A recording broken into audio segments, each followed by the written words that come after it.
Почитувани граѓани на Република Македонија, на вчерашниот референдум народот го отфрли Преспанскиот договор.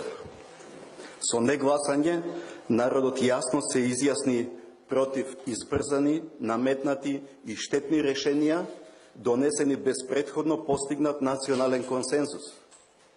Тивкото мнозинство одлучи. Бојкотот е гласот на оние кои се подценети и не се слушнати. Пораката од народот е испратена до оние кои мора да ја слушнат.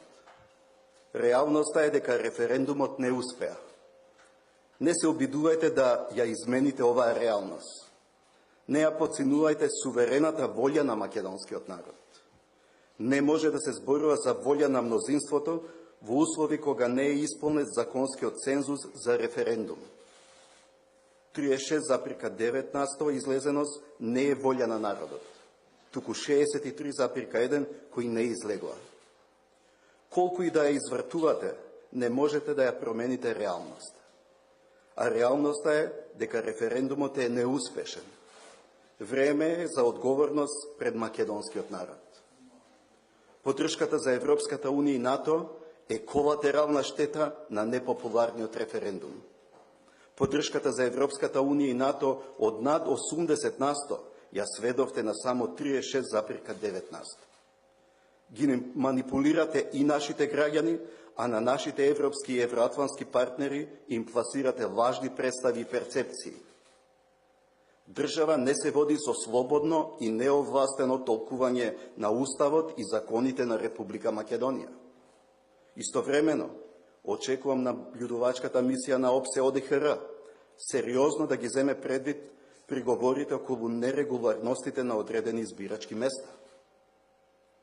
А на оние кои се мешат во внатрешните работи на Република Македонија и непринципиелно заземаат страна, им порачувам да ги почитуваат меѓународните конвенции за дипломатски односи.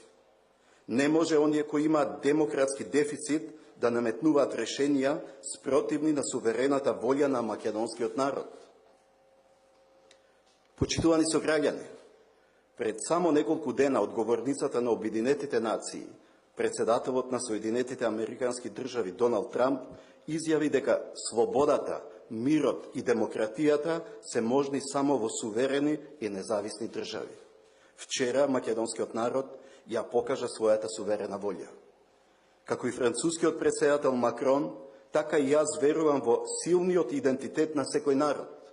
Верувам во историјата и амбицијата на нашиот македонски народ. Референдумот не е анкета. Одлуката на граѓаните обврзува.